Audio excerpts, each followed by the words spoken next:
Welcome to Success Solution classes.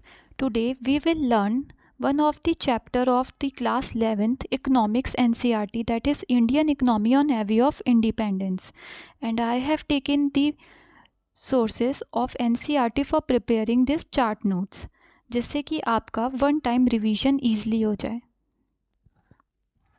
So let's get started. Indian economy before arrival of British. India economy कैसी थी हमारे British के arrival से पहले? जैसे कि आप सब जानते ही हैं कि हमारी इंडिया इकनॉमी बहुत ज़्यादा वेल्दी थी.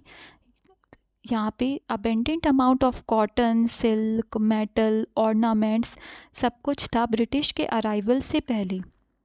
फ्यूडल इकोनॉमिक सिस्टम वर्क करता था, यानी किंग्स जो हैं वो लैंडलॉर्ड्स को प्लॉट या लैंड दिया करते थे और जो लैंडलॉर्ड्स हैं वो फार्मर से उसमें एग्रीकल्चर करवाया जाता था.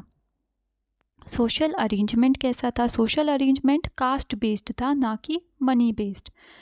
रूरल इकनॉमी थी, यानी कि एग्रीकल्चर प्रेवलेंट था. हमारी इकनॉमी टोटली एग्रीकल्चर बेस्ड थी और बार्टर सिस्टम भी बहुत इम्पॉर्टेंट था.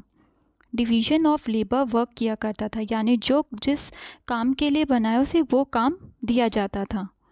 जैसे farmer for the agriculture. Transport system था.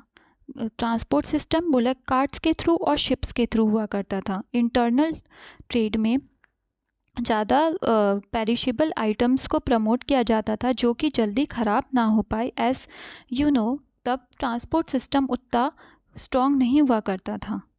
Colonial economy. कॉलोनियल इकनॉमी का क्या मतलब होता है? कॉलोनियल इकनॉमी का मतलब होता है जब जिस सिस्टम में एक कंट्री दूसरी कंट्री पे रूल करे, that is the colonial economy. Like the British started ruling our India. इसमें फर्स्ट आया commercial phase.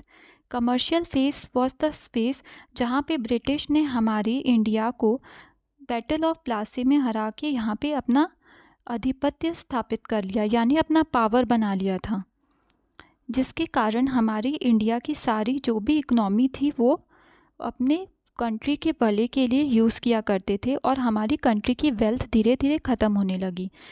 Industrial phase.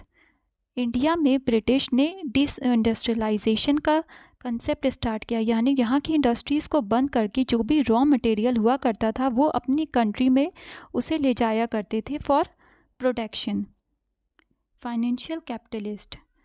India को एक सेंटर बना के रख दिया गया था चीप एग्रीकल्चर रॉ मटेरियल का, यानी जितना भी इंडिया में रॉ मटेरियल हुआ करता था वो ब्रिटिश अपनी कंट्री में ले जाया करते थे फॉर प्रोटेक्शन, और इंडिया एकमात्र रॉ मटेरियल सप्लायर एक्सपोर्टर बन के रह गया.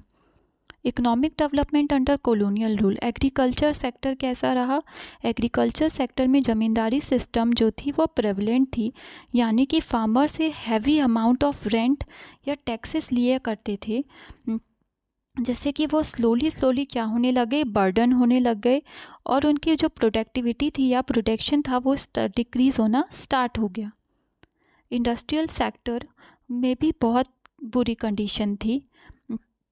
जो भी इंडिया के बने हुए हैंडमेड्स या चीप आइटम्स थे वो ब्रिटिश क्या करते थे, अपनी कंट्री में ले जाया करते थे और वहाँ पे हैवी अमाउंट में उसे बेच दिया करते थे.